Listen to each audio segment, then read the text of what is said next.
Let's welcome Dave Spencer, founder of Practically Republican.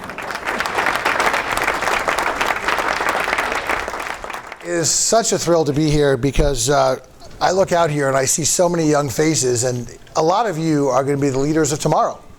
And that's really, I think, something that you should not think of as a burden, but think of as a really exciting opportunity.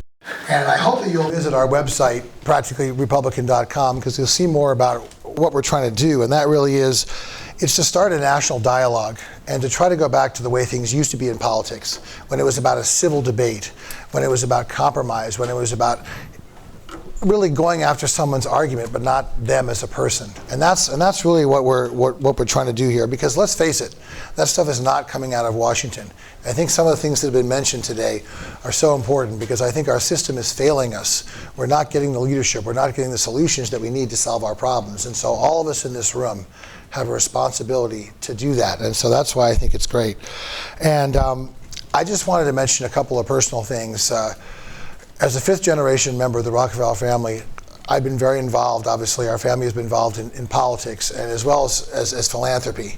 And that's one of the reasons I really wanted to get involved and founded Practically Republican. And I was so happy to team up with No Labels and get involved with them, because when you think about it, it was a no-brainer for someone like me, because what all of you are involved with, and you guys are the next generation, you're the ones that are going to really be the citizens that take action and the citizens that help change the system.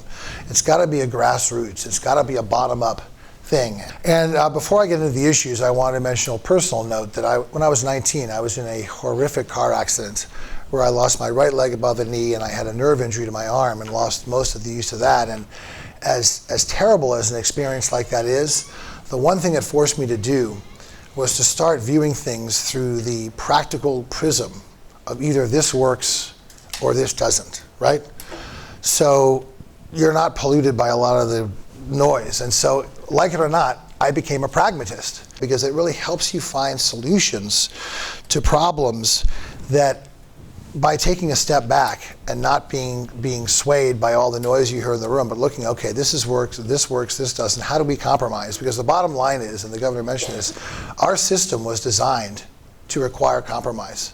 So if there's no way to compromise, we're not going to get things done. And I think you're seeing this a lot in the purity in Washington, which I think is very, very destructive. And so much of politics is based on relationships and mutual trust. And that starts with a dialogue. That starts with all of us saying, look, we may have differences, but our common goals are what's best for this country. And we have to sometimes make compromises. We have to lose the small battles to win the big battles. And that's what Practically Republican is all about, because we're just encouraging a dialogue. You know, our motto is let's talk. I hope all of you will get these buttons. And again, it's focusing on facts. It's focusing on good faith negotiation. It's focusing on compromise. Compromise is not a dirty word. The governor mentioned this. Compromise is the foundation of what our system was designed to do.